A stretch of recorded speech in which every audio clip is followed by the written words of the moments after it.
नमस्कार मंडळी, कसे आहात सगळे? गणेश चतुर्थीच्या तुम्हा सगळ्यांना खूप खूप शुभेच्छा. आज आपले बाप्पा घरी येणार आहेत, त्यासाठी आम्ही रात्रीच डेकोरेशन पूर्ण केलं. आता मी थोडीशी रांगोळी काढून घेते.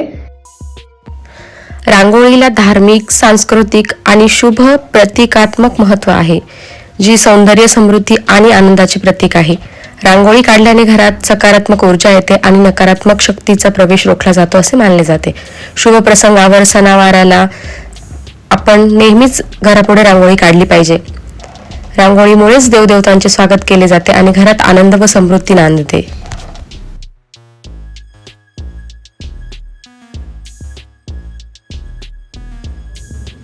घरात अवेलेबल असलेल्या गोष्टींपासूनच मी हे डेकोरेशन केलं आहे. अगदी थोड्याशा वस्तू आम्ही विकत घेतल्या होत्या. त्यानंतर इथे मी आता उकडीच्या मोदकांची तयारी करत होते.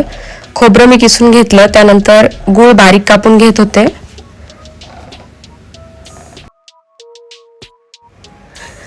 इथे मी आता सारण बनवून घेते.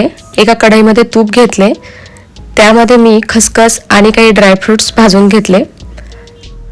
त्यानंतर गूळ आणि खोबरे टाकून सारण तयार करून घेतले. गणपतीला मोदक प्रिय असण्याचे एक कारण म्हणजे परशुरामाच्या युद्धातील तुटलेल्या दातामुळे गणपतीला अन्न खाण्यास त्रास होत होता. त्यामुळे गणपतीसाठी मऊ मोदक बनवले गेले. तर दुसरे कारण म्हणजे ब्रह्मपुराणानुसार गणपतीला अर्पण केलेला मोदक खाल्ल्याने सर्व शास्त्रज्ञान आणि कलेत निपुणता येते असे मानले जाते. त्यामुळे मोद म्हणजे आनंद देणारा मोदक गणपतीला आवडता पदार्थ आहे आणि तो ज्ञानाचेही प्रतीक मानला जातो.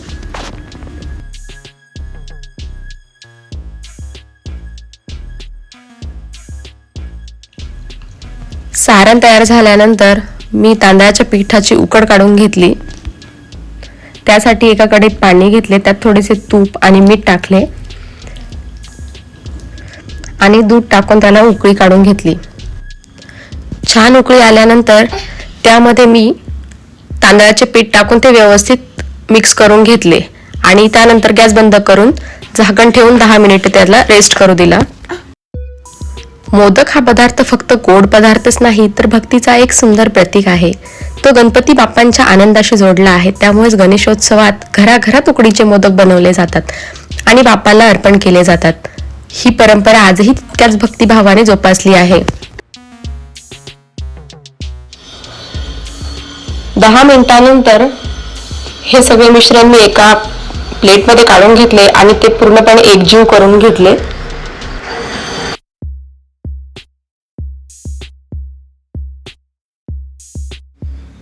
त्याचा एक छान गोळा बनवून घेतला. त्यानंतर मी मोदक बनवायला सुरुवात केली. हाताला तूप लावून घेतले, त्याचे छोटे छोटा गोळा बनवला आणि त्याच्या हाताने कळ्या पाडून घेतल्या. त्यात जे काही गूळ आणि खोबऱ्याचे सारण बनवले होते ते टाकले आणि मोदक बनवायला सुरुवात केली. पण काय झाले ना, मी एकदम छोटासा गोळा घेतला होता, त्यामुळे तो मोदकच मध्ये त्याला चिरा जात होता, तो फाटत होता. त्यामुळे मला हे कळीचे मोदक काही बनवता आले नाही. नंतर मग मी ते राहू दिलं आणि जो काही आपला साचा असतो त्यामध्ये मोदक बनवायला सुरुवात केली.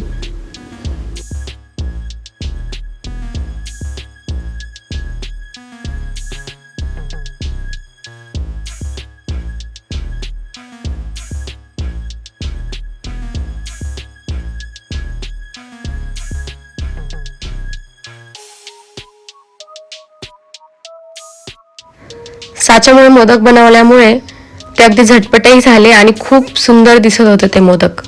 असे एक एक करून मी जेवढं काही पीठ होतं त्याचे सगळ्याचे मोदक बनवले.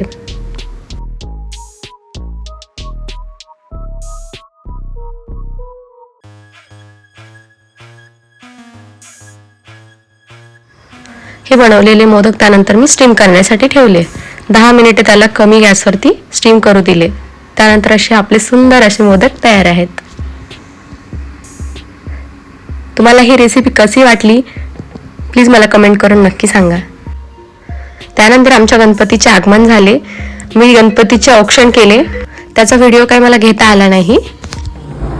गणपती बाप्पा मोरया, मंगल मूर्ती मोरया.